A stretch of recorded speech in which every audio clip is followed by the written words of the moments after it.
Buti naman nandito ka. Dito ka ngayon sa bahay. Sungot.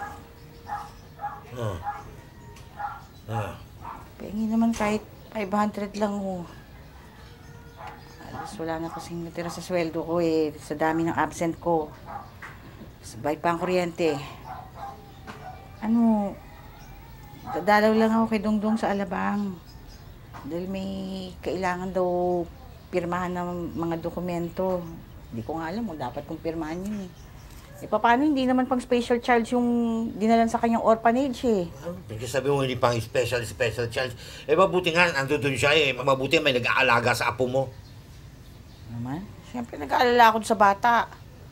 Hayaan mo na siya doon, hindi mo siya anak. Hindi mo siya responsibilidad.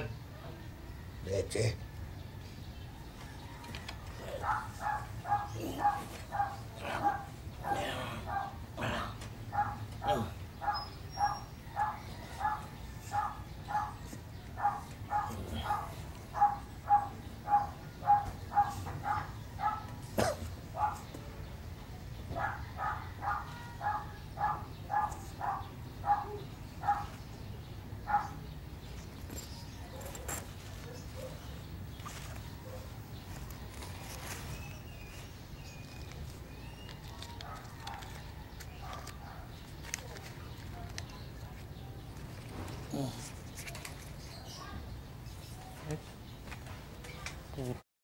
Ha?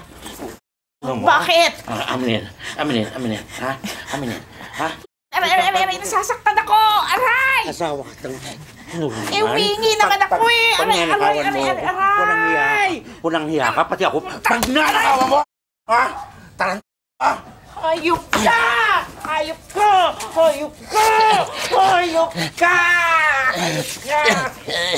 Ang tagal ko na nagtitiin sa'yo! Wow! Wow! Mawala ka! Ang tangkal ako! Tama! Alik! Papatayin kita! Lumayas ka! Lumayas ka!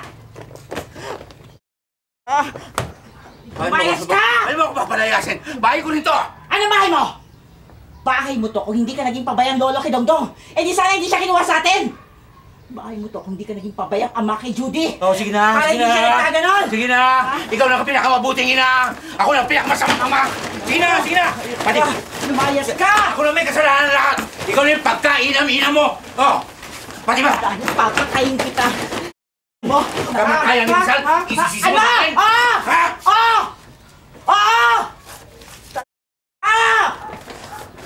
Lumayas ka na bago kita mapatay! Papatayin talaga kita!